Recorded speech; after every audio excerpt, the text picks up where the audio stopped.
Infinity Bros podcast, the only podcast that is perfectly balanced as all things should be. My name is Isaac Edlin. I am your host tonight, and I have one other very special friend and Infinity Bro with me. It is Mike. It's Mike Jones! Not Mike. It's not Mike. It's Mark Jones.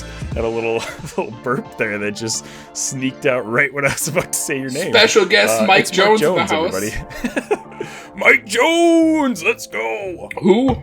Mike Jones. There's for all the I don't know. I mean, the late 30s we were talking about Mike people on the podcast last week a lot, and it just started calling Mark Mike apparently. Mark Mike. Here we are. There I am. Well, I'm here. Infinity Bros Universe. Yeah. My name is Mark. Hasn't changed. No matter how hard Isaac tries to make it change. I'm just here for your enjoyment.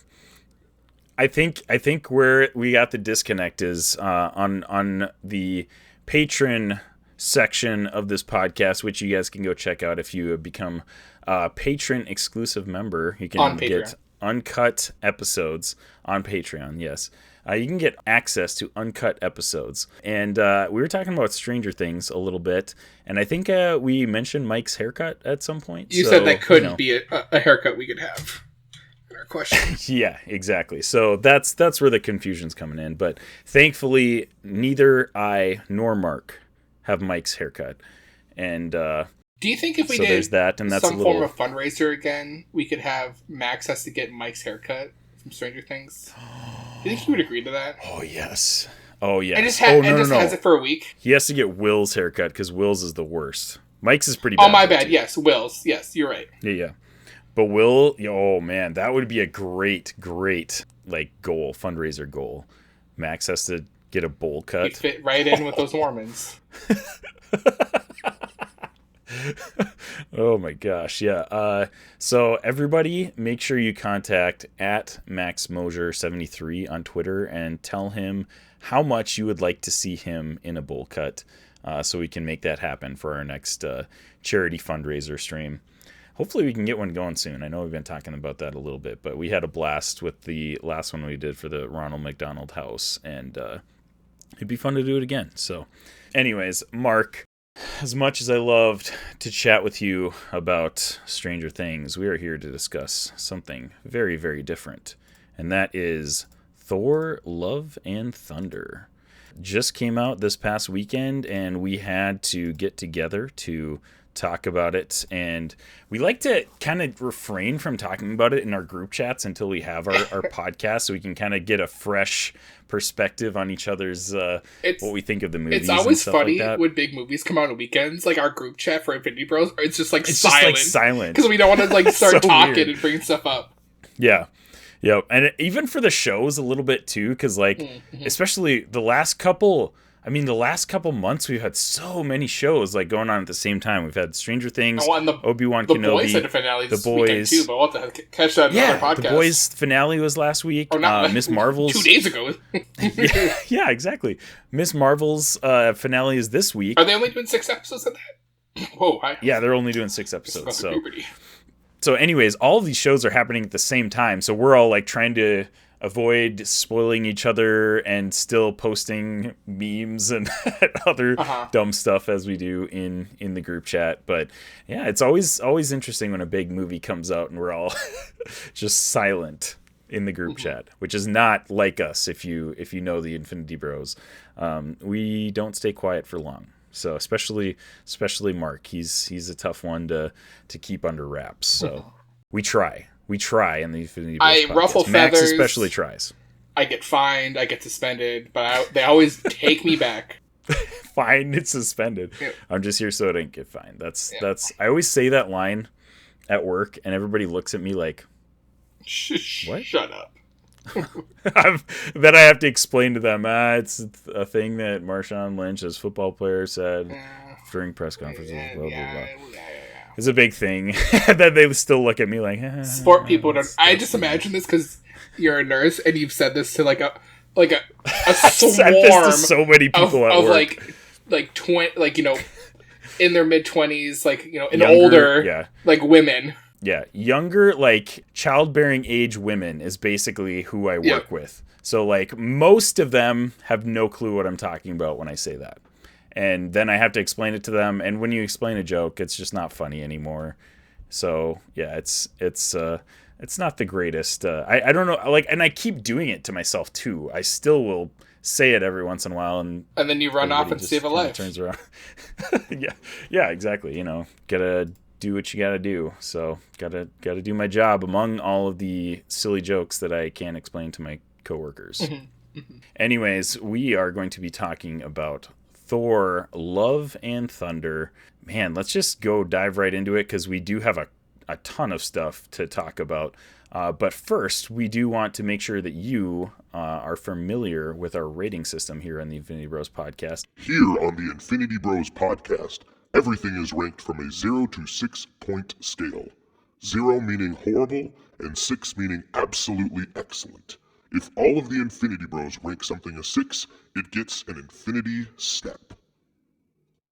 So, Mark, the first thing that we like to do when we review big movies and finales of shows and stuff like that is give a kind of like a non-spoiler review and rating of the movie before we dive into complete spoilers, just so if you haven't seen the movie yet, you can get maybe a little taste of what our thoughts are on it, and then you can pause the episode and head in, watch the movie, and then you can catch the rest of the episode later. So why don't you give us a quick 60-second review and rating of Thor: right. Love and Thunder.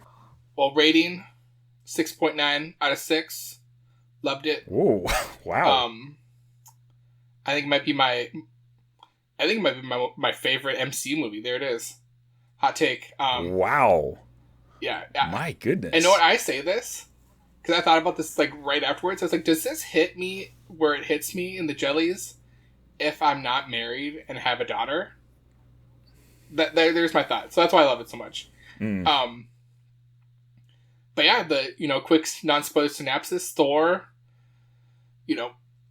gets a band of friends together, takes a nice Viking ship that can go through space with 2 goats to talk to some gods, try to get their help. Gods don't want to help.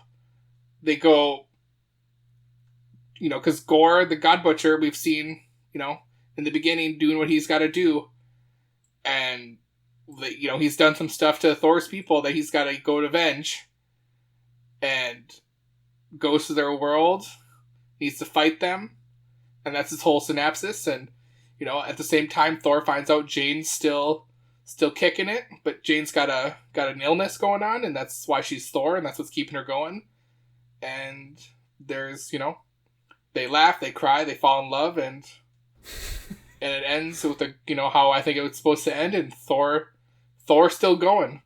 This movie just showed to me that the best of the Avengers is Natasha and Thor. Those two are the better. Yeah, Tony gave his life, which was great. Or not, well, it's not great, but he gave the ultimate sacrifice. But he had a lot of demons prior to that. Steve Rogers decided that, hey, you know what?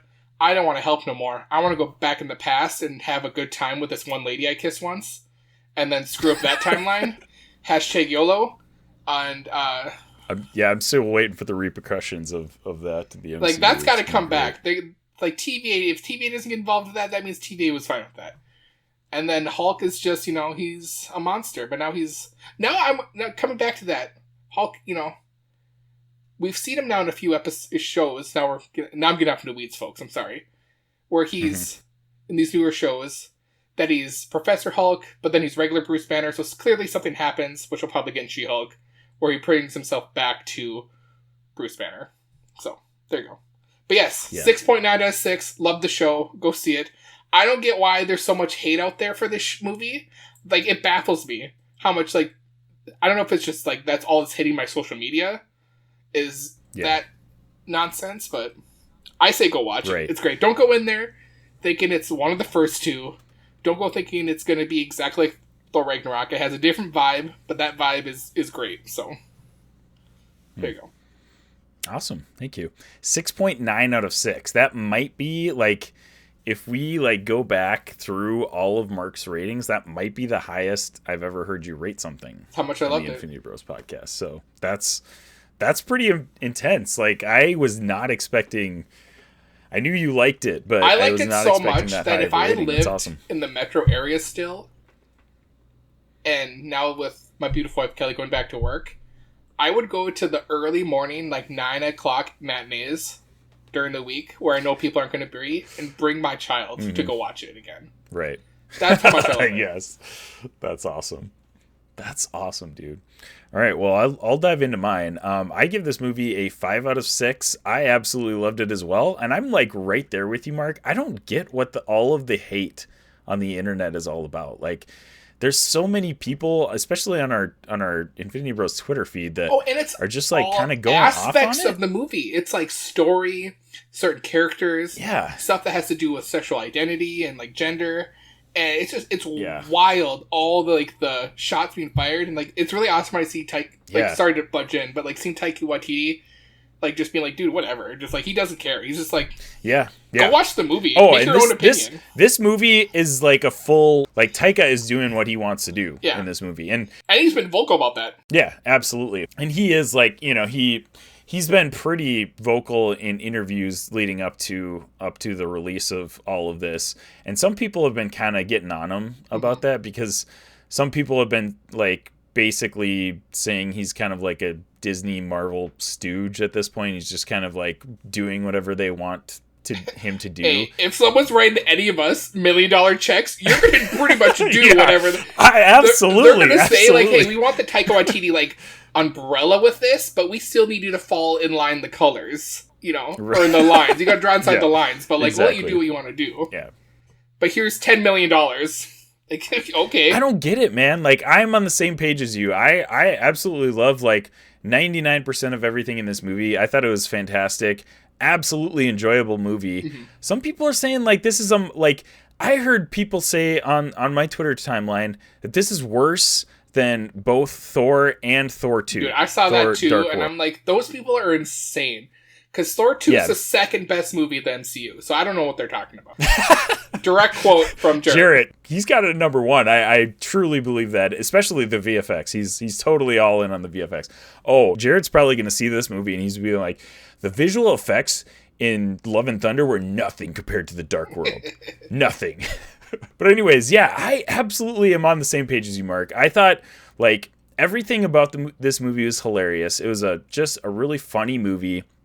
There were a couple times where there were maybe an extra joke or two that maybe didn't need to be said, but it wasn't like it was overwhelming. It wasn't too much. That's what I kept hearing people say, was that this was classic MCU cracking jokes when didn't need to be said and stuff like that, and I did not get that at all. So I don't really know what all the buzz, the negative buzz, is on Thor Love and Thunder, but I thought it was fantastic. It's emotional, it's heartwarming. Chris Hemsworth as Thor is, man, the dude has been through such a journey in the MCU, and we always talk about Iron Man and Captain America and like the journey that they went through the first 3 phases of the MCU, but like, man, we really got an amazing journey from Thor, and Thor's journey is continuing through phase 4, which is amazing because Chris Hemsworth literally has just absolutely nailed the on-screen personality of Thor. Like, he's taken that role upon himself. He is Thor now.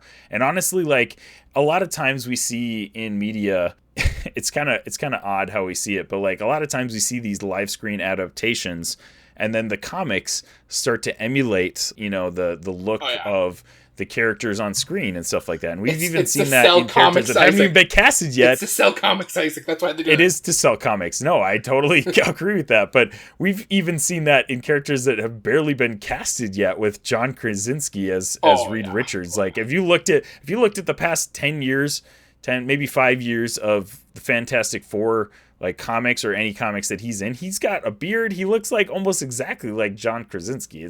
It's wild. But anyways, I thought this movie was fantastic. Don't listen to the haters. Just go and see it for yourself. Yeah. I will say, like, don't go in expecting this to be like a cinematic masterpiece. I don't know. You probably shouldn't go into most movies thinking that. You shouldn't go into most Marvel movies thinking like that. It's like, at the end of the day, exactly, it's a comic book movie. Like, the only exactly. Like, the only one that really tried to take it seriously because of the director they got was the Eternals. And that kind of flopped in different reasons. But at the end of the day, Eternals Right. told a good story.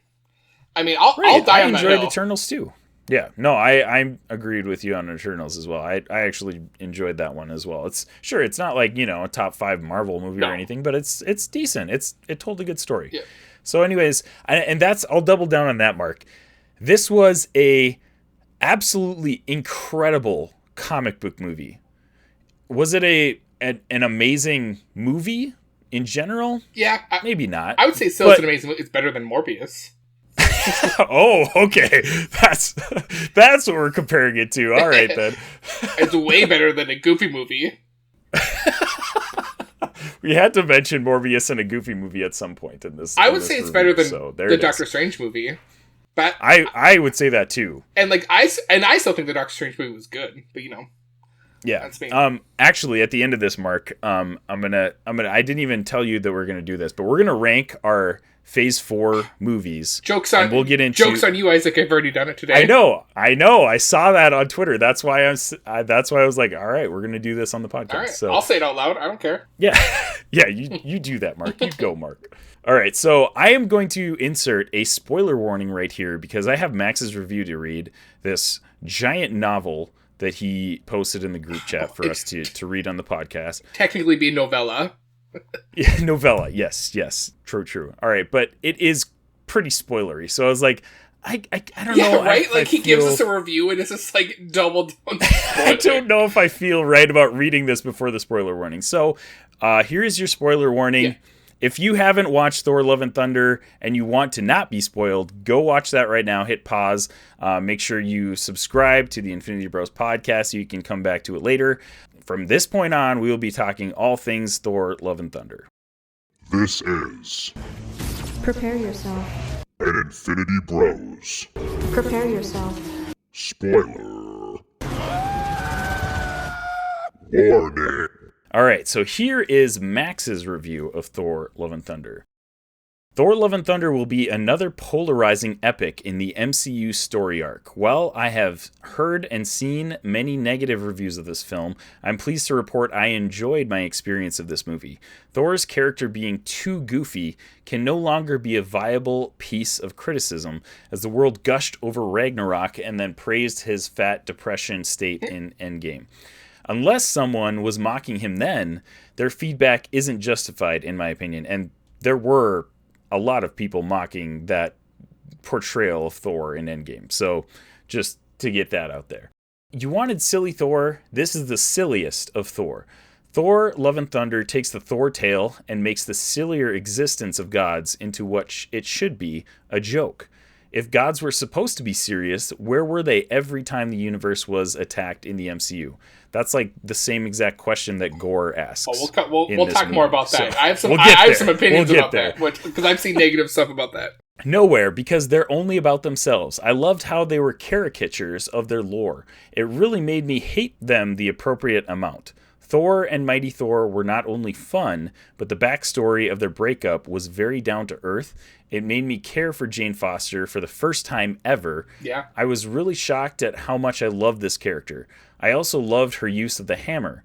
While I had issues with Valkyrie willingly taking second fiddle to Thor, I couldn't help but laugh in this movie the entire time. This movie is ridiculous, and it knows it. The only person taking themselves seriously is Christian Bale's Gore, and I'm thrilled about it. He was tremendous foil to everything happening. Korg took himself seriously. That's true. Korg takes himself seriously all the time. I give this movie a 4.3 out of 6. That's a really odd and specific so rating. Much I'm not praise, really sure. But such a low rating. 4.3 out of Max. 6. The writing had room for improvement, but the additions of Gore and Mighty Thor made up for it. The comedy was peak Waititi, and there has been since Ragnarok, and has been there since Ragnarok. So he's got some individual rankings here for each of the characters as well that he wanted me to read off. Chris Hemsworth as Thor, 5 out of 6. Could have been more serious in key moments as an actor. Foster, 6 out of 6. Valkyrie, 3 out of 6. He doesn't say why he gave Valkyrie a 3 out of 6. Yeah, right? Korg, 5 out of 6. I don't know why he said 3 out of 6 for Valkyrie. 5 out of 6. He needed more Korg. I mean, we all need more Korg. That's a fair criticism. Korg, just like we all need more cowbell. We all need more Korg, exactly. Guardians of the Galaxy, 4 out of 6. Only Quill really had moments. Everyone else was just yelling. We literally had like seconds of everybody else. So I don't really know why it's a bad thing they're all yelling. And then Gore, 6 out of 6. So that is Max Mosier's review of Thor Love and Thunder, his little novella that he wanted us to read on the podcast. So now that we've gotten that out of the way, any comments on his review before we kind of dive into it? 3.9 out of 6 review. Moving on. No, he's valid. I think it's like I could agree with most things he said, but I don't know how he gets 4.3 out of 6 for the whole movie. That's such an odd specific. Like I think so. This goes to because he doesn't like really bad talk anything about writing. So like what, like that's why I'd like to like know what made it such a low or medium score. Okay, so here, if you haven't been listening to the Infinity Rose podcast since last year at about this time when WandaVision was releasing. WandaVision, hang on, we got to come back. WandaVision came out in January of 2021. We're in July. Yeah, I suppose you're right. So it's like a year and a half now. So we'd have been at the end of Loki at this point last year. Max has been like really, really down on almost everything the MCU has done since that point. Like I think he's honestly been soured to the MCU because of WandaVision. Yeah. That's our running theory anyways. He will deny it. Whether it's on purpose, he knows it, or subconsciously something is up. Right, exactly. So that's kind of my theory, is that like, yes, it's really, really good, but at this point he can't give anything higher than a 5 probably after WandaVision. So he gives all this praise and then gives a 4.3 out of 6. With Loki, I feel like last year he would praise these episodes and then give him low ratings. So it's just like, are you just like, is this your vendetta? It's and like, I'm not giving anything above a 5.5 anymore after Ralph Boner. I think he really did. I think he really did like Shang-Chi, and we'll talk about that later when we kind of give our lists. I think he liked No Way Home.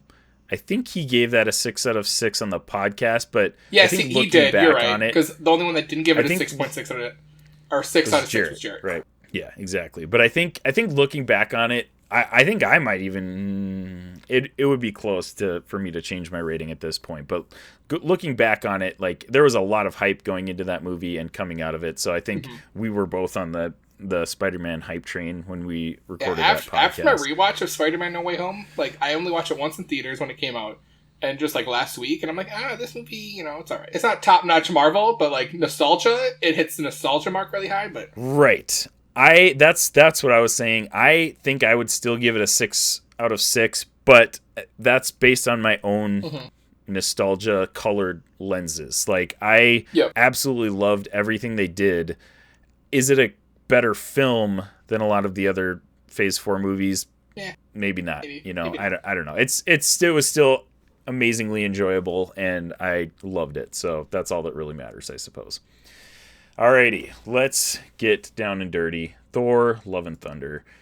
So this movie. Before we get into Thor and Love, I just want to say two things. Okay. That like go into this. Apparently, Christian Bale has said that there's scenes that he thought made this movie more hardcore, but like got cut because of Disney reasons. You hear that? And did you hear that? So I and then Taika Waititi said like he's not going to do a director's cut, because it's like, I want a director's cut of this movie. I know, I saw that and I was like, what? Yeah. Come on. So like that'd be so. Hopefully that's in deleted scenes, because I'd love to see what Christian Bale was talking about. And then the other thing, did you know who Russell character was originally supposed to be playing? Russell Crowe. I heard. The devil. Actually, didn't you post that in the group I did. Shoot? I saw the group shoot. Like group shoot. So like I'm thinking, like, was he actually be like Satan or Mephisto? That was my whole thing. It's like, dude. No, so I looked into that article and it like they did some art, like they concept art with Russell Crowe, and it's like Satan. It's not Mephisto. That's Satan. But like in the Marvel universe, isn't Mephisto Satan? I thought that was the whole thing. Or am I wrong on that? That's a good question. I don't know if they're separate characters necessarily in the Marvel, like the 616 Marvel universe. So I don't know. But it was like, it was not your typical Mephisto portrayal. But could you imagine if very that's typical, who you saw like, Satan on the top of all these other gods. I'm pretty sure Disney was like, we can't do that.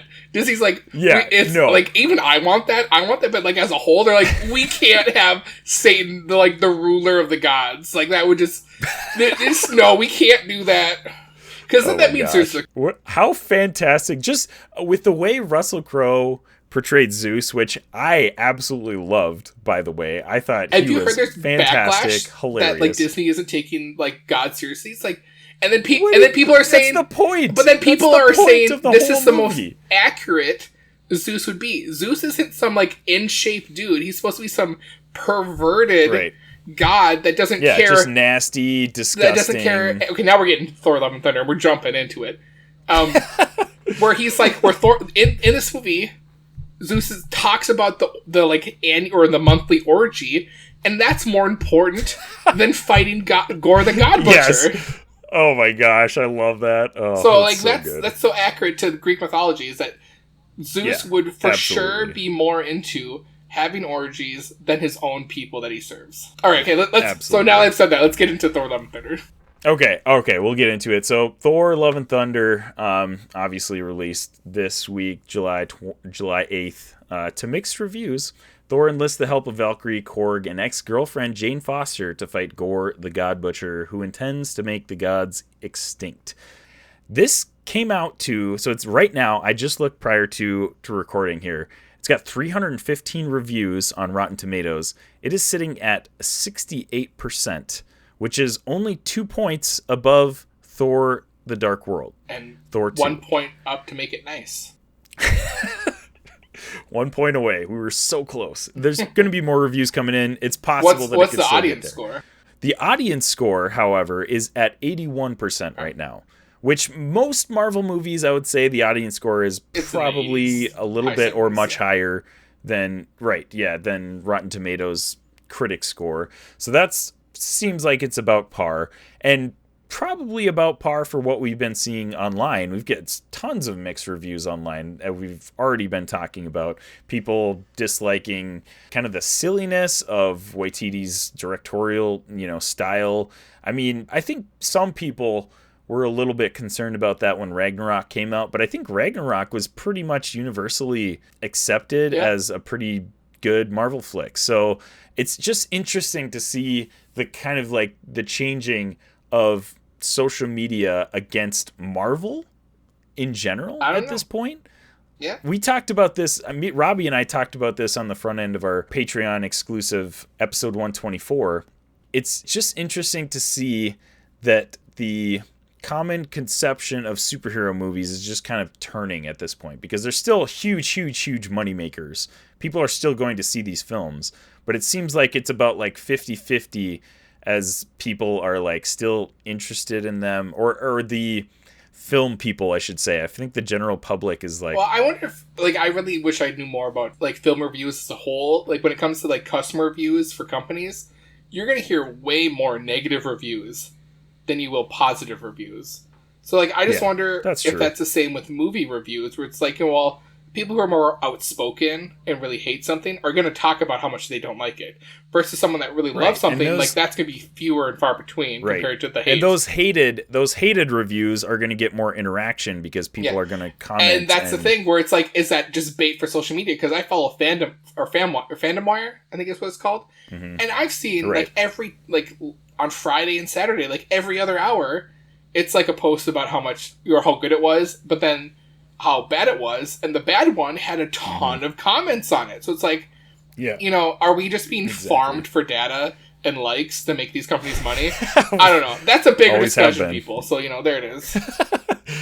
So, okay, on that same line, the Hollywood Direct, I think, is the source that came out. They tweeted a few things about the Captain America 4 movie getting a director, and they did a thread of tweets.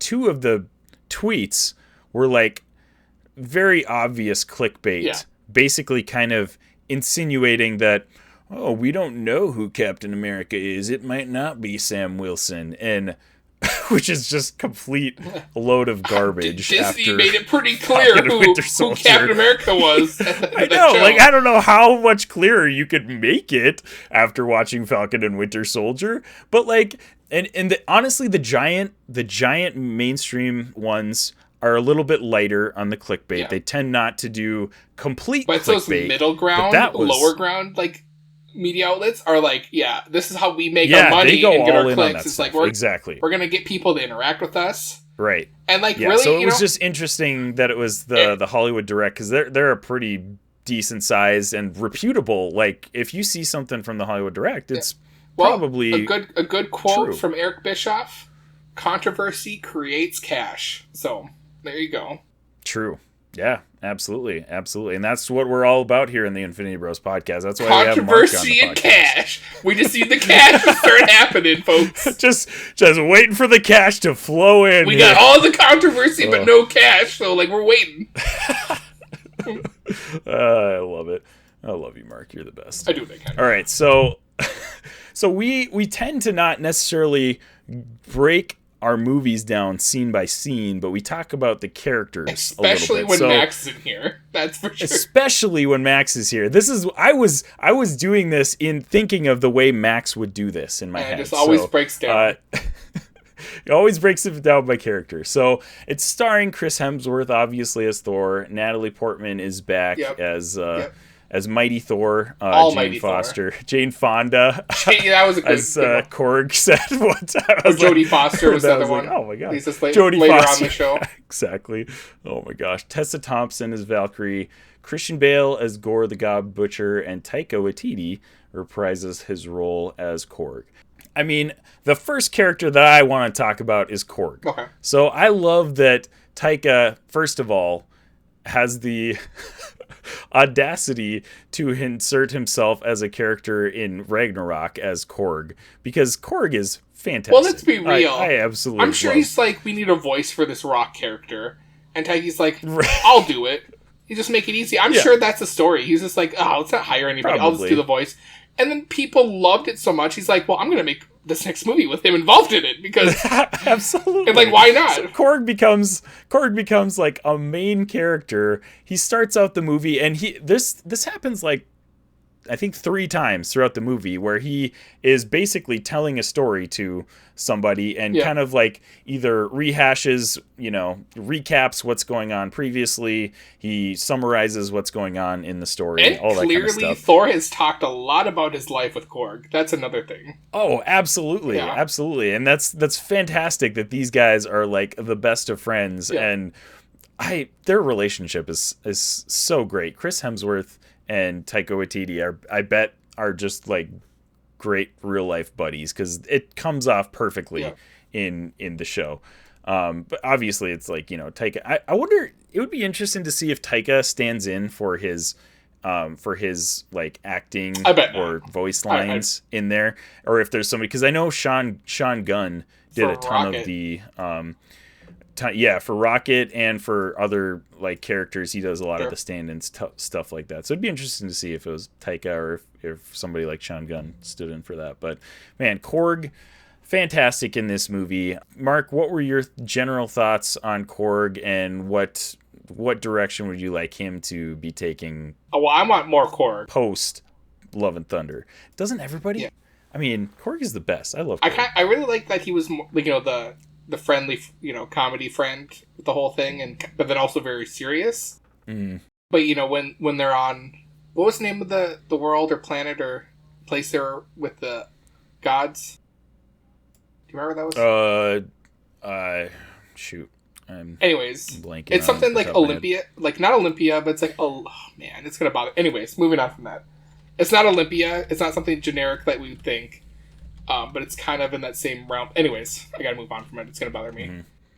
It's like Omnipotent City, I think. Yes, maybe something like that. There you go. So they all get there. They're under disguise because like they're having, they're having some like council meeting with all the gods, and they're all disguised up. And Thor's gonna go finally talk to them, because he's like, "Oh no, we're not gonna fight all the gods." And Valkyrie looks at him and is like, "Okay, we're gonna go on go." And then it comes to a point where they all start fighting, And Korg's like, no one said go. You did said go. Yeah. That was funny. Oh, that was fantastic. But, yeah, that was in that same scene, folks, Korg gets thunderbolted by Zeus, and I held my wife's hand. I'm like, no, you don't do this to me. They did not. I was so worried that they killed Korg, but they didn't. But I was on the same page as you when he started falling apart. I was like, oh my gosh, are they gonna kill off Korg? No way! Like, and I believe that they would actually do that because, like, he's a side character. Yeah. It would have emotional impact on the story. So I was, like, thinking legitimately, this is the end of Korg. Like, I was actually, like, really upset about it for a little bit there. That was wild. So, yeah, he gets busted down to just his face. Because then he's even like, oh, I guess all we need is our face to live. So I guess he says mouth specifically. Mouth, yes. He's like, all we need is our mouth, I guess. Yeah. Which is amazing. So basically they do that so that he's not involved in the final fight. I mean, that's basically... Right, which makes sense. Yeah. But then we find out that their species or race of people, how they create babies is by holding hands with their counterparts in molten lava, who are males, and that's how they form babies. I thought that was it for a month. So like they're just sitting there for a month, just holding hands for a month in a thing of lava. Alrighty then. And that's how you make a baby with Blake, right? Well, that was the guy. Yeah, that was with Blake. Yeah, he has great. Taika has amazing comedic timing. Like, his voice is perfect for Korg. Like, it just it's so, like, oddly specific and doesn't really fit his body. So that just makes it so funny when he's talking and saying lines, and even when he's being serious, it's like it's kind of almost a little bit less on the nose Drax. Like, Drax is obviously completely on the nose, that's his character, but Korg, like, just kind of says what's on its mind all the time, because he, that's just how he does things. And it's a really, like, simple but endearing way to play that character. So yeah, again, loved Korg. And in the end, he basically is like, oh yeah, I just gotta wait for my rocks to grow back. So apparently he's gonna be, normal again. Well, we saw that. So we saw the scene with him and his counterpart Blake holding hands in a lava. Oh yeah, so, like, yeah. We did see him with his body back, or a body back. Right. Yeah. Okay. So yeah, and that was like, future whatever. So, but yeah, anyways, yeah, Korg is awesome. He's one of those characters where he makes the scene just delightful, lighthearted, heartwarming. And I know a lot of people were saying that I don't know if people are saying this about Korg specifically, but the whole movie was just like over the top with jokes in moments that shouldn't have happened. I got a little sense of that. Like, there were I think I mentioned earlier, there were a few moments where I was like, they probably didn't need to crack that joke right then, but it wasn't like it didn't break the movie. It wasn't like, man, this is classic. And I never got this is a classic MCU just cracking jokes and ruining the moment. And I feel like I never got like, that. I don't know. Watching that. So, like, it'd be interesting now doing a second watch of it and really observing, like, those moments where people really kind of shine down on it. So. Yeah, it would be interesting. And I'm assuming you're going to try to see it at some point again if it was I didn't even see that high of a... I didn't even get to see Doctor Strange a second time or, or the Spider-Man movie. So, The only movie I remember seeing more than once in theaters was Endgame. I remember going to that. That's the last time. Times. Last time I saw a movie more than once in the theater was Endgame. Really? Yeah. I think that's the only time I've ever seen a movie more than once in theaters, honestly. Like, I just don't go to the movies as much as some people do. So that one, the first time I saw Endgame, I was bawling basically throughout the whole movie. And the second and third times I saw it, I still was like crying probably 2 or 3 times in the movie. Like, ugh, man. When Steve Rogers gets Mjolnir, that's the part I get chills still. Oh my gosh. That still gives me chills. Yes. That might be my favorite moment in the MCU still. That's the moment the first time I watched it where I just straight up was sobbing. Like I was getting slightly embarrassed because there's this guy sitting on the other side of me that I didn't know. And I was like, oh gosh, this might be a little much for this guy over here. I'm like just straight up crying. He's like, what's wrong with this guy? Oh my gosh. But so, okay, going into like emotional moments though, this movie, fantastic, had some really great emotional beats. Number one, Jane and Thor coming back together was incredible. Like they had a great arc. We'll talk a little bit about Jane in a bit here when we move on to her character. But yeah, and the emotional moments, them, and then with Gore as well, which honestly, I kind of was expecting because it's Christian Bale. Like you don't go out and get Christian Bale unless you are going to have him play a significant emotional part in this movie. So I was expecting that from his character, and it did not disappoint. The moment, and I'm assuming this is what you're talking about with the dad part, Mark. Oh, dude. Okay, well, let's just talk about Gore. It's like this movie opens up. Okay, yeah, let's just go into this Gore. Movie just opens up with Gore on his home planet with his daughter, who clearly they have like nothing to eat or drink. His daughter dies in his hands, but like he's also praying. So like he's praying to the god to like to give him something, shelter, or food, water, whatever is needed. Daughter dies in his hands. I'm like, oh my gosh, Taika Waititi, F you. I cannot. This is how you're gonna start your movie. In the first 2 minutes of the movie, I know. I turned to my wife and I was like, "Oh my gosh, what are we in for?" No wonder. Like I'm all in on. And then we get to him crawling in the desert of this desert world, and all of a sudden it's like lush land. He runs into his god. His god doesn't care about him, and then like is going to kill him because like his god's having a party with other gods in celebration because they killed the last necromancer who had the Necro sword, or the God Butcher sword, and it's like I would do the same thing if I was if my daughter just died and the God I worship, whatever. This might be blasphemy saying this right now, and like this is totally against any biblical teachings, and this is where like, oh man. Anyways, I'm just gonna go say this. I might do the same thing. Okay, I probably would do the same thing Gore did, especially if I'm being choked out by the God I worship. That moment. Oh yeah. I'm totally giving into the Necro sword and I am stabbing that god in the neck and I'm going after other gods that betrayed their people. But then you find out that some gods... In that moment, you're getting choked out. You're dying. Like, I don't know, it'd be tough. You're dead if you don't. Yeah. So like I feel like that's a reasonable choice to make, even if you didn't want the Necro sword. There's no reward in the afterlife for you. Right. So like, that's another thing. It's like, whoa, my gosh. Like, of course you go down the Gore. Yeah, so they set us up with this pretty emotional scene of his daughter dying. In the end, Thor convinces him, like, hey, man, like, all you need is love, which I thought was actually amazing. The thing. But, okay, so, like, that's where we lead, like, Gore, we start, because, also in this movie, Thor is still with the Guardians. He does have, like, a scene where he gets back in shape. And, like, so they're on a planet... And you figured out that, like, the planet they're on, their people, their god is dead. So, like, their temple. So, like, clearly some species, their god is very much involved with their life. Right. And actually does care about them. And that's what we find out when we go to the city of gods, where the higher up gods are like, well, those lower level gods that actually care about their people, like, who cares about them? Like, literally, like, perfect Zeus interpretation. Yeah, seriously. So, like, that's where we kind of first, figure out that, Thor's going to do his own thing because they find out there's all these distress calls of their gods being killed. And, like, that's where we get to, like, that big, like, giant, like, kaiju, big dead god, which we find out is, like, Thor's like, this is the friendliest god out there. Yeah. Yeah, so side note on that, I'm not, like, a huge comic guy, but Gore, the God Butcher, is a pretty significant, like, character in Marvel Comics. And he's pretty new. He's, like, 2013. Yeah, pretty... Yeah, like he's pretty younger new. Than the MCU, if you think about that.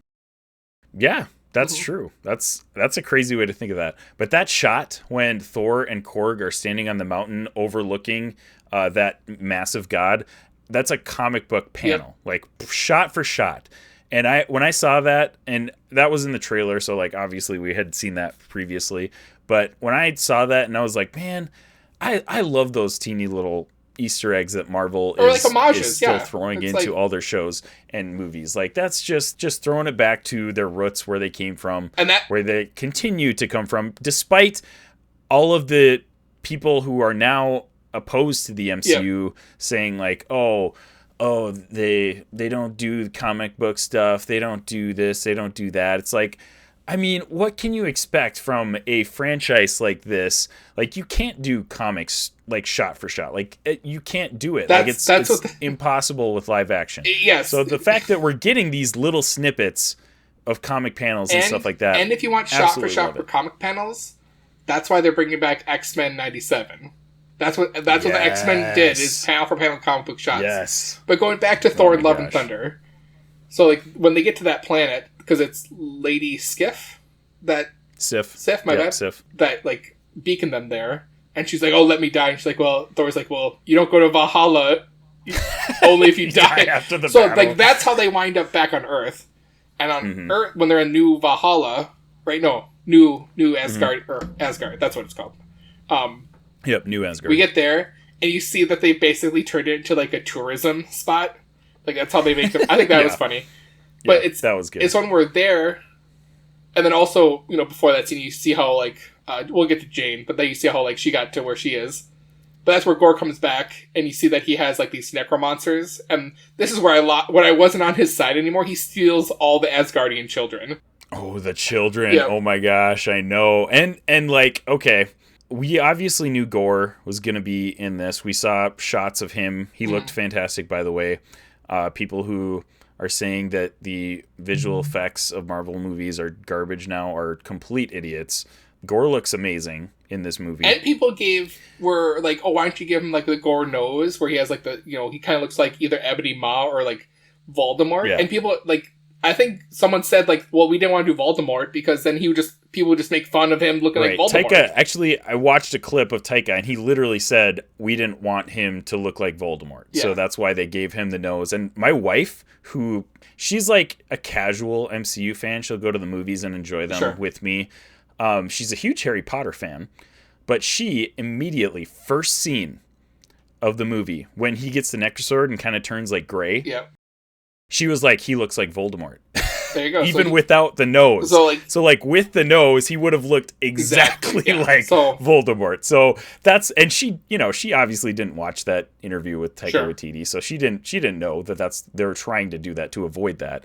But I mean, that just goes to show that he was probably right. Like, and I'm sure there's CGI. I don't know if that would have caused confusion, but like it would have. It would have been similar, bad. So. It wouldn't have been like good publicity in a sense.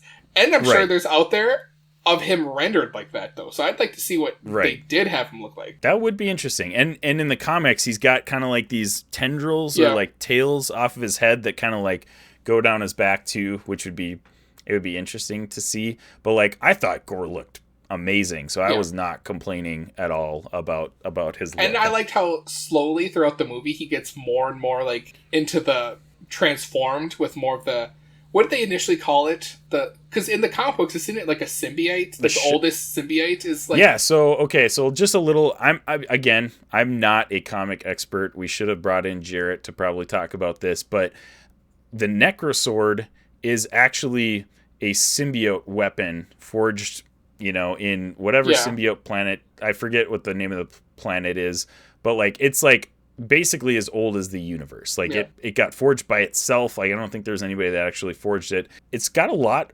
of Marvel lore, so it's pretty sweet that they're bringing this into it. My one note on that is the Necrosword is the main weapon of Null, which is a big Marvel villain who kind of is the Lord of the Symbiotes type of thing. Kind of a lot to explain, but he's in King of Black, which is one of my favorite recent comic runs, and I was actually pretty bummed that they destroyed the Necrosword at the end of this, because I was like, it would have been so cool if somehow the Necrosword gets lost and like Null could be a big villain down the road. Isaac, I'm going to tell you straight up, Necrosword, but that sword is still around. It's not destroyed. I don't know. That sword is just like in any comic book world, any movie world. that thing can always come because it goes into a shadow realm basically. So yeah, that's true. Yeah, I'm sure if you get a powerful enough being, or maybe they're right next to eternity. Maybe whoever goes there has eternity reforge the Necrosword again or something like that. But yeah, that was the only thing that I was like, I saw it like kind of dissolve, dissipate, and I was like, oh man, a little bummed about that. But that was cool. But yeah, you're totally right. But yeah, when they go to his planet that he's on, where it goes black and white because color doesn't exist in there, that was also a cool sequence. Cool. That was really cool. The concept of his shadow monsters was really well done. Yeah. I thought that was fantastic. How he puts his Necrosword in like it's very subtle. The first time he does it, like he puts his Necrosword in the ground and the shadows just start to grow. Yep. You almost don't see it when it's in New Asgard. You just see the one thing that I noticed. Obviously, I'd have to go back and rewatch it to like notice more. But I noticed that there was one lamppost that the shadow just like grew really tall, but I didn't even like see anything else really change on the screen. So that was like, oh, wow, okay, something is happening here, but it's still very subtle. So and then the monsters start growing out of the shadows, and it's like, whoa, this is pretty cool. I was very impressed with the concept of the shadow monsters and how they did everything with that. The Shadow Realm was really cool when they, especially like you said, the first time they go into the Shadow Realm and all of the color just is gone. And they notice it. They're like, oh, the color's gone. It's gone. So, and then you could see in those moments when Mighty Thor had had Mjolnir, and when Thor had Stormbreaker, when there was light, there was kind of like some mild color that would come back like as a shadow almost. So that was really cool how they did all of that. Yeah, whoever said that visual effects in this movie is garbage is just outside I don't know. their Like mind. it's a visually stunning show or movie, so like there it is. Yeah, I will say there was a couple moments where I noticed there was like a green screen, but like like whatever, it didn't break. And the usually movie. the green screen stuff fine. was like when it was just like the characters talking, so like those could have just been reshoots, right? Type of situations. Exactly. Yeah, could have been. Yeah. So, anyways, yeah, Gore was fantastic. So we come to the end scene. Gore uses Stormbreaker to get to eternity. Yeah, they get into he goes in. He's about to win, and Thor literally tells him, he's like, all right, you won. I'm going to go spend time with, the people that I love. Yeah. Because that's what it's all about, is love. And then he's like, yeah, you're right. I'm going to bring back my daughter, who obviously I am doing all of this because she died, which was, and you feel this now too, as a dad with a daughter, like anytime and it's any kids, not necessarily just the daughter thing, but like especially when it's a father-daughter thing, it's like, oh my gosh. I'm like, oh no. And a actual tear come down my face in the theater there. And back to like visual effects, when you see the girl walking and the reflection in the water is eternity. And that's what we find out fantastic. Like at the very end before the credits is like Thor takes Gore is basically like, okay, Jane dies, Gore's dying, Gore's like, take care of my daughter. And like that's what we get. We get Thor and his daughter basically. He's taking care like Thor becomes a dad. And I love that. But then you see that she has eternity's powers, in a sense. So yeah. So then they're incredible. Which then leads into maybe, Max has talked about Young Avengers happening, so like that's just another young person. Oh yeah. Jarrett's been on the Young Avengers too, kick ever since we started this podcast, like way back when Endgame came out. So that's totally could be a thing down the road here. One more thing I have about Gore. I will say, like, just based on the previews and stuff, and Christian Bale being the actor, I was expecting slightly more, like, sinister and, like, kind of creepy Gore. And he was creepy. He was sinister. Don't get me wrong. I get what you're saying. The only scene we really get of that is when he's in the cage with the children. Yes. And so that makes me think when Christian Bale has said, like, recently, like, probably yesterday, that there are scenes that he thought were like more hard, like I'm paraphrasing, hardcore, dark, but too dark for Disney. So it's like it'd be interesting what those were. I'm totally with you on that, because like Christian Bale did a fantastic job. I think he did a really great job being creepy. There were a couple moments, like I think it was more so even the writing, that he just like said a line that was just kind of like goofy, and then he like laughed, and it was like, Okay, well, I didn't see that coming, but like it wasn't like, again, it wasn't like distracting. It was just kind of like a thought that I had, fleeting thought Sure. when I was watching the movie. So, but anyways, yeah, I 6 out of 6 on Christian Bale as Gore. Like he did incredible. I'm shocked that they were able to get him to agree to being an acting in a Marvel movie. And even before the movie came out, there was a quote of him circulating the internet that the only Marvel movie he's ever seen is one of the Infinity War Endgame. He said it was something about a bloke with stones. So like has not watched any superhero Marvel movies at all, like besides the one that he just happened to catch, like maybe his kid made him watch it or something like that. Just fantastic that they got him to do this. So any other notes on Gore, Mark? I just, like Robbie, I wish they didn't kill him. I think it would have been interesting though if this movie ended, but you couldn't have done it without, because we needed Thor's redemption. Right. We needed him to come back to be like not depressed Thor anymore. Mm-hmm. Yeah. But it would have been interesting if they ended it where like it was an eternity, but like he just got away. So then like he's still out there in the world, but he's now like menacing and plotting again. Oh man, the concept of Gore is such a good villain. Yeah. Like the God Butcher, like it's so good. But like my thought even before the movie came out was like, how does he make it out of a movie where he's butchering gods? Yeah. How does he make it out of that alive? That was my thought. And that, like when he died, it was like, yeah, it makes sense. Like there's no way everybody would just give him a pass for murdering a ton of gods. So like he's got to die one way. But you had Loki kill a bunch of people and he got a pass. Whatever. That's true. He did get a pass. You're right. He's basically a hero now. So like Gore would have to become a good guy, and then we can give him a pass. How's that sound? Yeah. So anyways, yeah, Christian Bale, great as Gore the God Butcher. Let's move on to Natalie Portman as Jane Foster, or the Mighty Thor. So I just want to mention, like, before this movie came out, I mean, we've been talking about the MCU haters who think apparently just being female and being a superhero is like totally boring and lame and stuff like that. And there's been a comic run that's been out for like almost 10 years now. Jason Aaron's Thor, where Jane Foster becomes Mighty Thor. Like, this is based on a comic book. This is not like some random storyline that Taika Waititi came up with, or the writers or Kevin Feige came up with. Like, this is like a comic accurate thing. So there's been a ton of speculation and people lashing out online even before the movie came out. But like, so Jane Foster gets cancer. She becomes Mighty Thor and, stops her cancer when she is the Mighty Thor, but it accelerates her cancer as a human. Yep. So that's her storyline throughout this is like she's dying and Mjolnir Thor calls to her, and then we get the flashback of like how their love, blossomed, got really good, and how they kind of got separated. Yeah, and that was kind of a fun way to do it, where Korg did the recap of like everything, because that's all stuff we didn't really see. And a good like bow tie, tied a pretty good story, and then you got the little bit of Thor talking to Mjolnir to be like, hey, take care of Jane, blah blah blah. So like that's how you get the the hammer reconstructed and her being called to New Asgard. So yeah, absolutely. And my only, like, Natalie Portman was fantastic. Mighty Thor, incredible concept. She looked amazing. Like, her Mighty Thor outfit, chef's kiss, is great.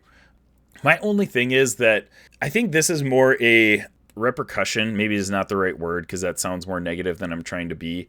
But like, Taika Waititi hadn't really directed her in one of his movies prior to this, because she wasn't in Ragnarok. She was in what was the last one she was in? She was technically in Endgame, when they're collecting but that was like old shots, I believe. But that was like old from like Dark World. So Dark World was the only one she was her last one. And in Thor and Dark World, I know Max said in his review that he didn't like Natalie Portman as Jane Foster until this movie. I'm kind of the opposite, honestly. I liked her character in Thor and Dark World, and this one, I didn't hate it. It wasn't bad. I thought she did a great job of doing what she is supposed to do in this movie, like how she was written to do it. But like, it seemed like there's a really big character shift from Thor: The Dark World to this one. Like in those movies, she's a little bit more like reserved. She's a little bit more cautious about things. Yes, but I think because and then this one comes up and she's just like, oh yeah, all right, let's go. And she's dying. She's got nothing left to lose, right? And she's in this new body basically with Mjolnir. Right. So I get it totally. It does make sense as to why she's got a character shift. It just seemed a little, and it's tough because like we're seeing all of this happen in one movie in 2 hours. So it's like, it seems like it happens abruptly. And that's what I'll say about, honestly, this whole movie. I could even say that maybe about Multiverse of Madness as well. Multiverse of Madness, we get right down to the nitty gritty immediately. We're like, Doctor Strange is going to see Wanda and she's like, oh, I'm actually the bad guy. Yeah. I'm going to kill you. Like, well, that's the whole, in the first 10 minutes of the movie. Storytelling, it's all cause and effect, and it's just a domino. Right. It's like, it's kind of hard, you know? It just is what it is. You think about it like Star Wars. Star Wars is like that. It's a cause and effect. It's like, it just is a steamroll of dominoes just being knocked down. Right. It's like, you can't stop it. I don't hate the way they did that. I just personally would have liked a little bit more exposition or storytelling as to just leading up to all of those moments is all I would have done differently if I were doing it.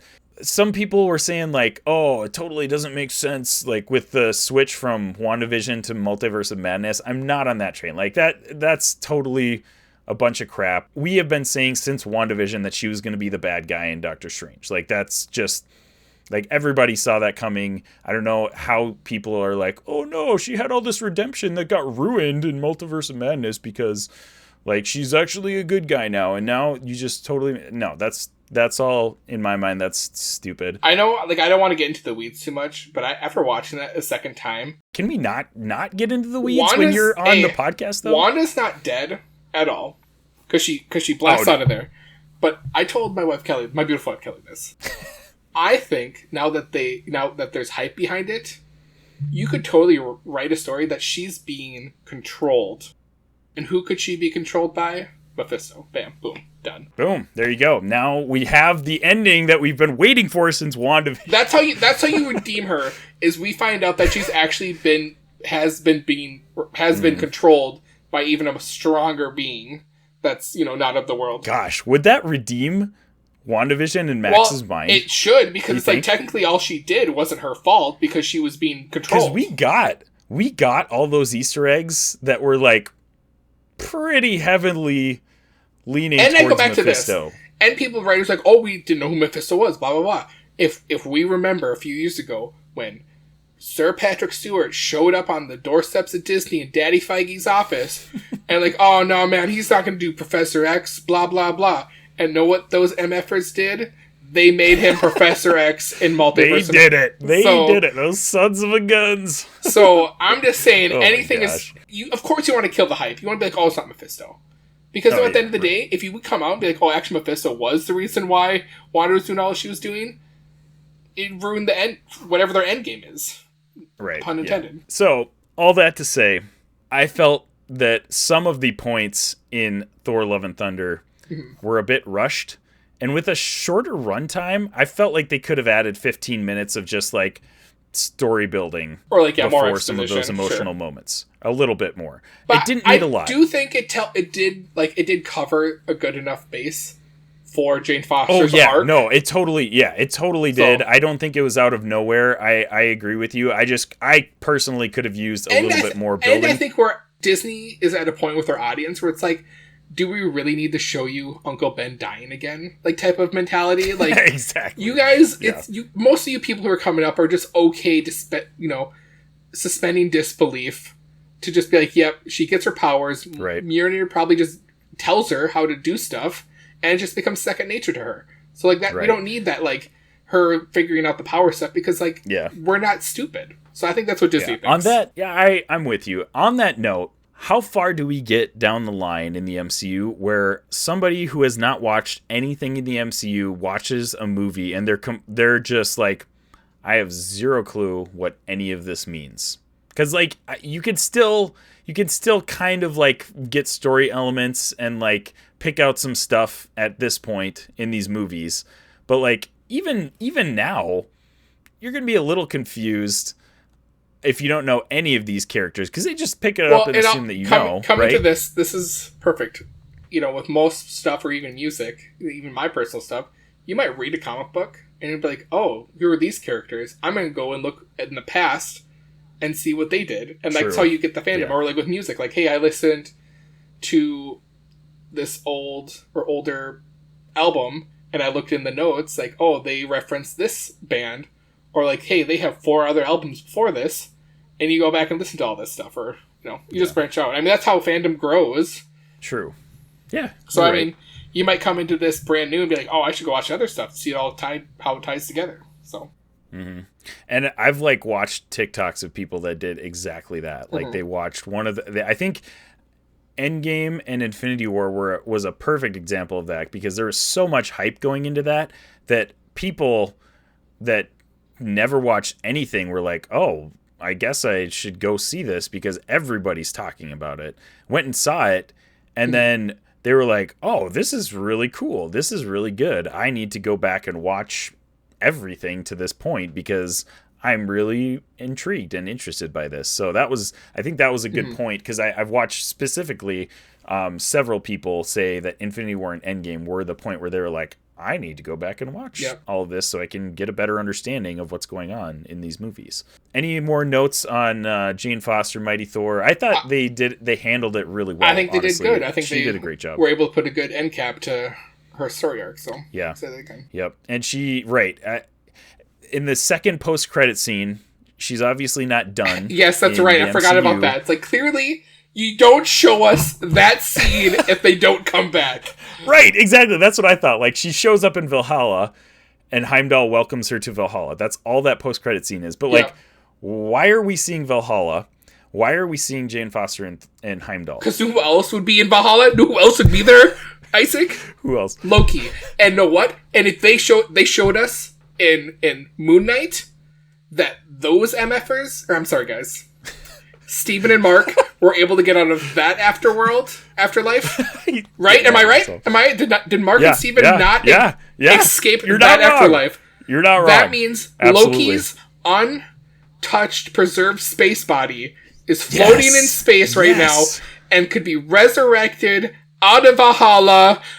Kevin Feige, look me up on Twitter, and I got a story for you. The actual 2019 Loki from Endgame is in Valhalla right now. Yeah. Like he died in battle. You're absolutely right. He died. Yeah. He could be there. So anyways, that was I was not expecting that. It's such an odd thing. It wasn't bad by any means, but I was just like, what direction are we going with this? Like, I have no clue where this is going to go. That's what my first thought was. Is like, if they can bring Mark and Steven back to Earth, to their body, they can bring Loki back to his body. That's true. Maybe we might see Mighty Thor once again. Or we'll see Loki back. Our Loki back. Or Loki back again. The other main character, obviously, that we have to talk about is Chris Hemsworth as Thor. And we've talked... Well, first, we can touch on Valkyrie really quick. Because going back to Max's review, go for it. Valkyrie didn't get a lot. She was kind of just like a supporting actor role. And like, I feel like, you could have given her much, but she did fill in the key pieces. She does wield Zeus's like thunderbolt. That was sweet. So we get that. But like, we see her like she's the leader of this world. She has to do UN stuff. She's, basically she's doing jobs that she probably hates, and she probably thinks like Thor gave me this job because he didn't want to do all this stuff. Yeah. And then you see like she was, and she mentions too in the movie, she's like, I'm sick of all this like basically bureaucratic stuff. I want to go fight. Basically, is what she says. Like, and that, I don't know. I thought it fit her character really well. Valkyrie, and he says she takes second fiddle to Thor. That's what Max says. I don't know. I didn't get that vibe at all. Like, I felt like she was pretty true to the character that we had been. I could see when they're New Asgard's Hall and Thor shows up and everyone just gets quiet. I can see that being a point to it. But I still think her people respect her the same. Right. Just like, they probably haven't seen Thor in a while. Right. Exactly. I think that scene was more to show that, like, even though Thor's been gone for a long time, people still like look up to him. And we respect him. find out That's what that I took out of that. her Pegasus, like I forget what the horse is actually. It's not Pegasus because that's Greek. Right. That's can travel through realms.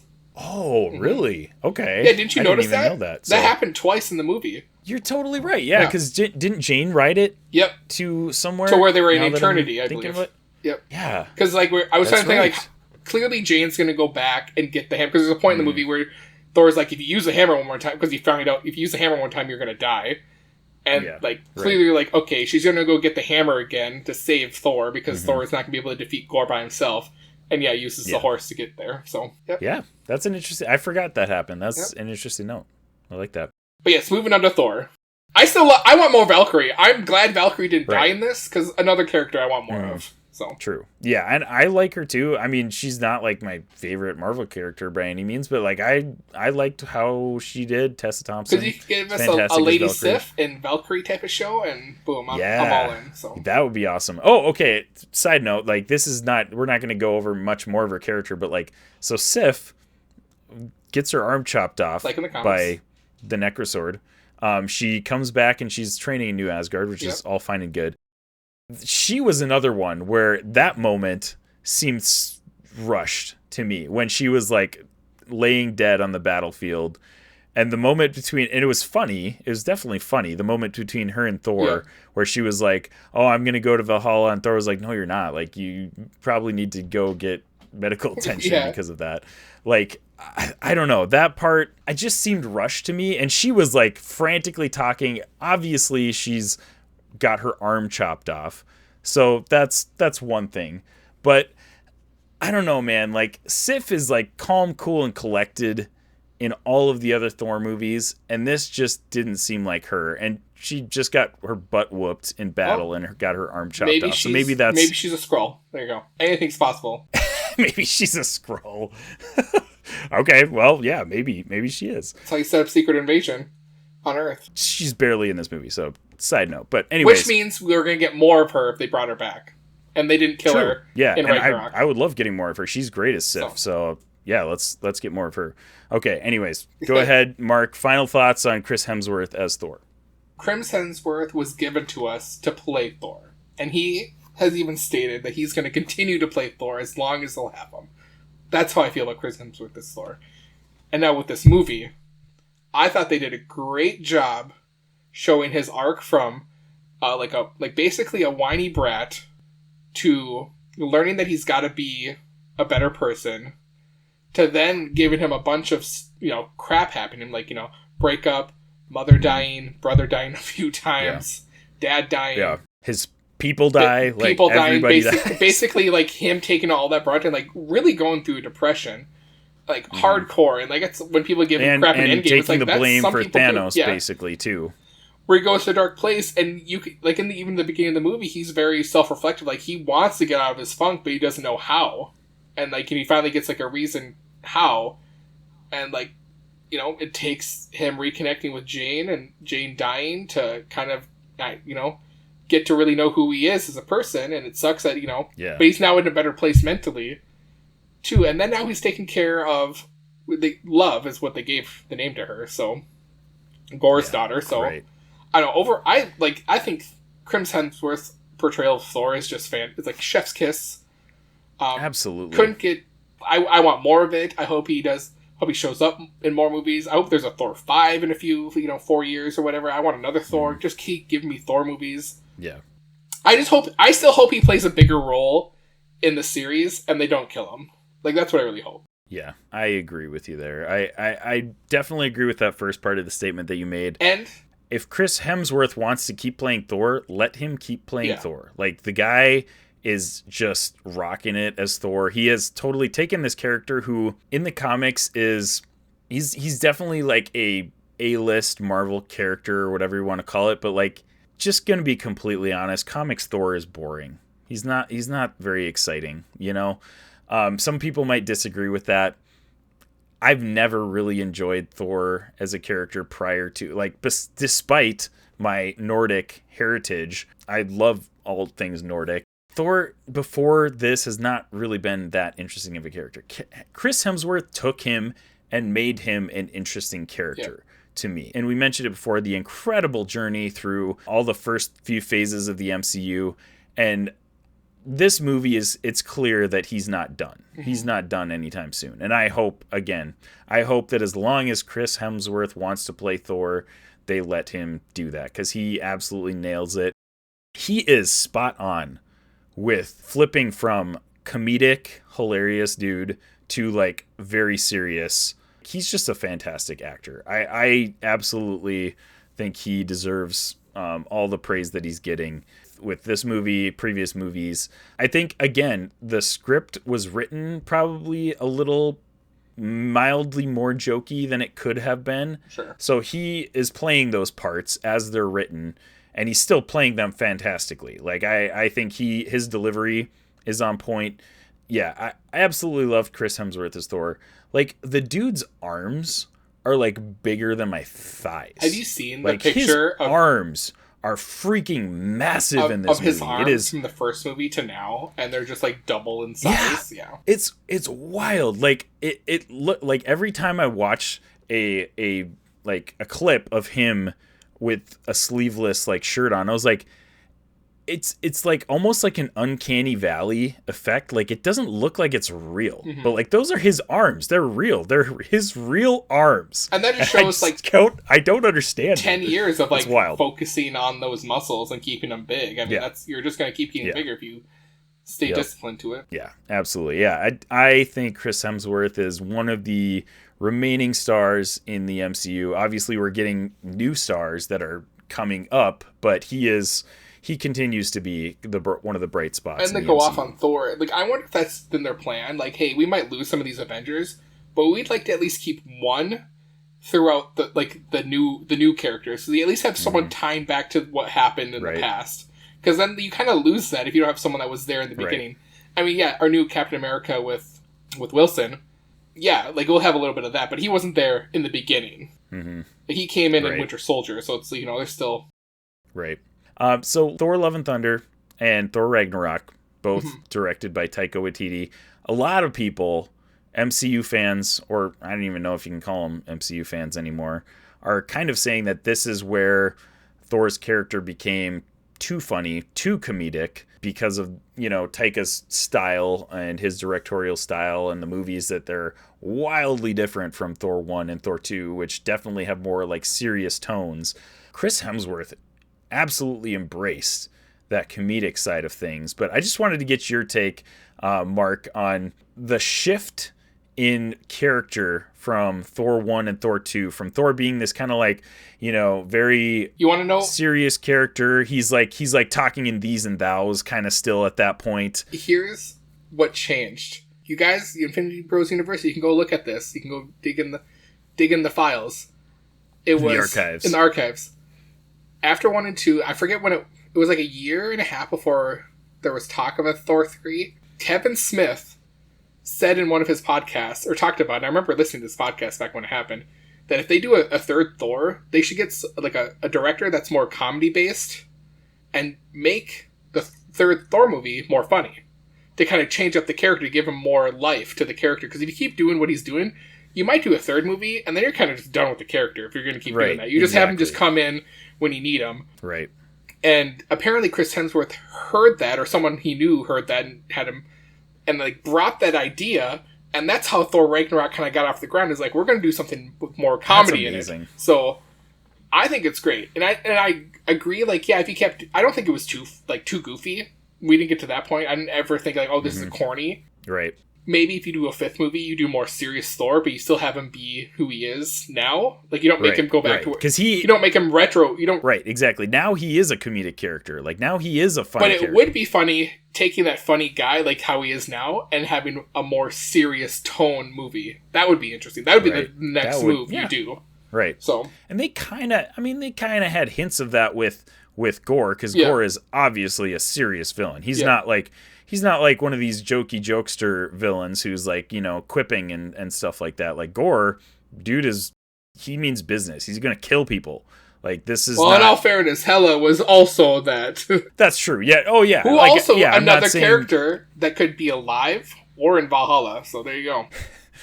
Or is Melissa McCarthy actually Hela? Yes. In New That Asgard. was that. If anything, folks, forgot to mention that. That is the reason why you go see this movie. Is their little like play they do. Melissa McCarthy and Matt Damon. Yeah. Oh and Liam he showed up again. Hemsworth as Thor, and then Sam O'Neill as Odin. So there you go. Liam was Thor? I didn't even notice that. He was Thor in the other one, in Ragnarok. Yeah. In Ragnarok. Okay. Oh, yeah. Okay. And this in this one he wasn't, right? Yeah, that was Liam. That was Liam? And Sam O'Neill from your Jurassic Park. Yeah. I saw Sam O'Neill. Yeah, that was fantastic. But I saw Thor and I was like, that guy looks familiar. And I couldn't place it who it was. It's his brother. Liam? That's fantastic. I love that. So there you go. Just the little things that they're sprinkling in these movies is amazing. So, okay, and then we want to talk about the first post-credit scene. The thing I had called since this movie said there are going to be other gods. I bet, yeah, like you said, I bet we could dig in the archives and find an Infinity Bros podcast episode where you or any of the other Infinity Bros, I think we've mentioned it a few times. I looked over at my wife in theater as we were shown who Zeus was talking to, and I said, called it. And when Zeus gets like shot through the chest, and we're like, oh, Thor killed Zeus. Oh yeah. And I'm like, nah, Zeus is still alive. So end credit scene, Zeus is like talking like, oh, we're gonna show the people, who I am because they forgot who I am, blah blah blah. And then you pan to Hercules. I'm like, thank the Lord, Hercules is here because I've wanted Hercules. I wanted Marvel's Hercules in this universe because you showed us Black Knight. So at some point we're getting a Black Knight Hercules Blade team up, and I can't wait. And they got the actor from Ted Lasso. From Ted Lasso, yeah. I was just trying to look up his name. I totally forgot his name. Anyways, I'm looking at the cast though to backtrack a little bit. Yeah. The reason why I couldn't place actor Thor is because it's his brother Luke, not Liam. It's not. Oh, it wasn't. So the first one. Yeah, it's his brother Luke. I thought it was Liam. So. Oh, there you go.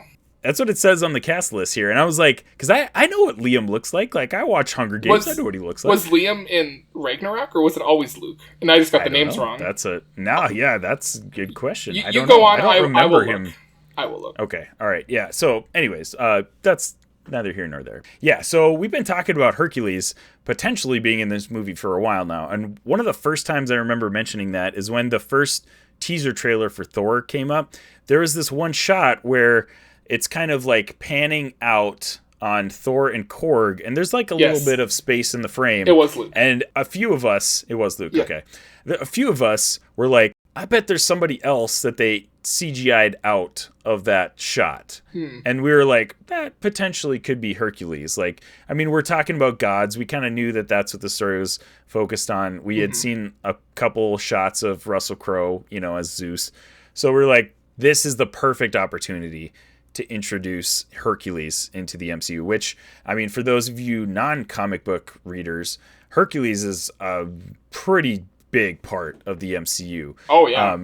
Introduced to me by the Ultimate Alliance games. Like, I played those Ultimate Alliance games before reading any comics about the MC or the Marvel, or DC, anything like that. And Hercules plays a nice role in, I think it's the first Ultimate Alliance game. But anyways, yeah, like he's a big character in the Marvel comics. So it's pretty awesome that we're seeing him. And now he's going to apparently go down to Earth and try to mess Thor up. So we're going to see a Hercules-Thor battle at some point in the future of the MCU. So, okay, here's my question mark. All right. Is this the next Thor movie then? Is this Hercules versus Thor in the next Thor movie? Or are we going to see that prior to the next Thor movie? Because you think the next Thor movie might be, if there is another Thor solo movie, it's 4 to 5 years from now. So right. I think if it was a villain, like a bad guy, like a super bad guy, yes, maybe. Yeah. But I'm saying with Blade coming up, and we got already teases in Eternals with the Black Knight with Kit Harington, he's showing up in one of their stories. Right. Because I don't think Thor is going to be on Earth when Hercules shows up. So it's going to be have to be some other Earth event. He might be in Captain America 4. That would be interesting. So okay. I think we'll see him sooner without fighting that's Thor. A good question. Is where is Hercules going to show up? Because he said Zeus is going to basically indicated that he's going to go back to Earth to show the people who they need to fear. Right. So, and we saw in that last scene that Thor is not on Earth. He's at some other planet. He's fighting other planets. He's helping other people. Right. And he's using like the Bifrost from Stormbreaker, which his daughter wields now, which is oh my gosh, that was fantastic, that final scene. Actually, that final scene, by the way, Gore's daughter, which I don't even know if she has a name. I don't even remember if she has a name or not. But I think they called her Love because he's like, Love. Okay, that's Chris Hemsworth's real life daughter. India is the actress that plays his daughter there. So I thought that was kind of a cool little snippet there. I looked that up when I got home. I was like, oh, that's pretty cool. And that's how you get Thor to keep playing the movie. It's like, I get to be in a movie with my daughter? Oh, yeah, okay. Yeah, exactly. There you go. But now he's got somebody to pass the torch on to for Young Avengers, like you said. So, all right, okay. Mark. Are we going to go into the weeds, or are you going to ask me the question? All right, let's get into the weeds. I know we've gone long. That's what we're here for. And I've even told my wife it'd be done at 9:30. But now I got to say this. Here's one of my predictions to future MCU. Because I know we've talked on the podcast before about, Young Avengers, Avengers Disassembled, we got Kang involved, and I even talked to my wife on the drive back, like, how do we get a version where it's just the Young Avengers? And here's my bold prediction. Kang is involved. Kang somehow is able to pull out all the senior superheroes, and all that's left are the young ones. And they're the ones that have to go fight and figure everything out to save the older Avengers. Let's say the older Avengers are like fighting on like a battle world or something like that. That's been my thought. So there's my thing. But then is Secret Invasion happening this year? Yeah, so like, we have Secret Invasion coming up. I believe that's next year, if I am remembering correctly, because we have She-Hulk through the summer. Because I thought that was... Is that the next one after She-Hulk? I thought Secret Invasion was still this year. You might be right. Because then we got the Wakanda Forever movie. We have Wakanda Forever coming out That's not coming out this year. That's next year, isn't it? Or is it I thought it was this fall. Yeah. Oh my gosh, this is wild. Dude, they're ramping everything up. Remember, this is supposed to all start in 2020 with Falcon and Winter Soldier was supposed to be the first show out. Right. If you remember that. Yeah.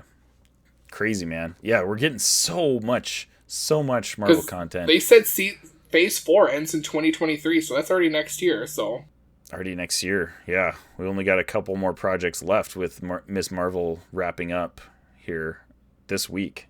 So crazy stuff, man. Well, Mark, any other final quick notes about Thor: Love and Thunder? We've already gone way over our usual time, so we are going to skip our we were going to rank our Phase 4 movies, but I think that would probably take too much time. I think we just do it right now. Rattle them off. Let's do a quick one. Yep, rattle them off. You already know yours, so why don't you go ahead? My 1 is Thor: Love and Thunder. 2 is Shang-Chi. 3 is Spider-Man: No Way Home. Then 4 would be Doctor Strange 2. 5, Eternals. And then number 6, Black Widow. Okay. It's a good list. All right, here's mine. My number 1 is Spider-Man: No Way Home. Already said that it probably isn't the best film, but like my favorite for sure. Number 2, I think Shang-Chi. Number 3, Thor: Love and Thunder. 4, Multiverse of Madness. 5, this is a tough one, 5 and 6 between Black Widow and Eternals. I think I'm gonna put Black Widow at 5 and Eternals at 6. I still enjoyed Eternals, so that's I don't think that's I enjoyed Black Widow. Slight. So it's just like, right. But those are my 5 and 6. It's like I absolutely adored David Harbour and Florence Pugh in Black Widow. Like, oh, that movie. And David Harbour's character is also someone that still exists in our universe. So yes. Oh my gosh, seeing a Red Guardian like throwback showdown with Chris Evans would be awesome. And that's another thing. Now that we're trying to wrap it up, that I talked with my beautiful wife Kelly is: are we getting too many characters? But I think Kevin Feige's got something up his sleeves that it's gonna. He's got a plan. We're just have to wait and see. Trust the process or row the boat. Let's go. Trust the process, row the boat. We all believe in Daddy Feige. So, yeah. Wow, lots of thoughts. But if you guys have any thoughts, make sure you hit us up at infinitybrospodcast@gmail.com or hit us up on social media. You can check out theinfinitybros.com for any of your Infinity Bros needs or to get some sweet Infinity Bros merch. Mark, thank you so much for chatting with me today. It has been a blast, my friend. It's been wonderful. And thank you, Infinity Bros Universe, for making us a part of your podcast experience. Wherever you're listening, however you're listening, we are so glad to be a part of it. So hit us up on Discord if you want to talk more about Thor Love and Thunder or any of the other social media platforms that we are a part of. And thank you so much for making all this possible to our patrons. If you want to check out some exclusive Infinity Bros content, make sure you check out our Patreon, in which we have uncut, unedited Mark just going to town on, everything under the sun. It's great. We laugh, we cry. Something that you don't want to miss out on. So make sure you check out the Infinity Bros Patreon for more exclusive content. Thank you so much again. We love you all 3000. Bye. Thanks for tuning in to the Infinity Bros podcast. You can find the Infinity Bros on Twitter, Instagram, Facebook, TikTok, Twitch, and YouTube at The Infinity Bros. You can also check out our website at theinfinitybros.com for links, reviews, and sweet merch. Feel free to send us listener feedback via social media or email at infinitybrospodcast@gmail.com.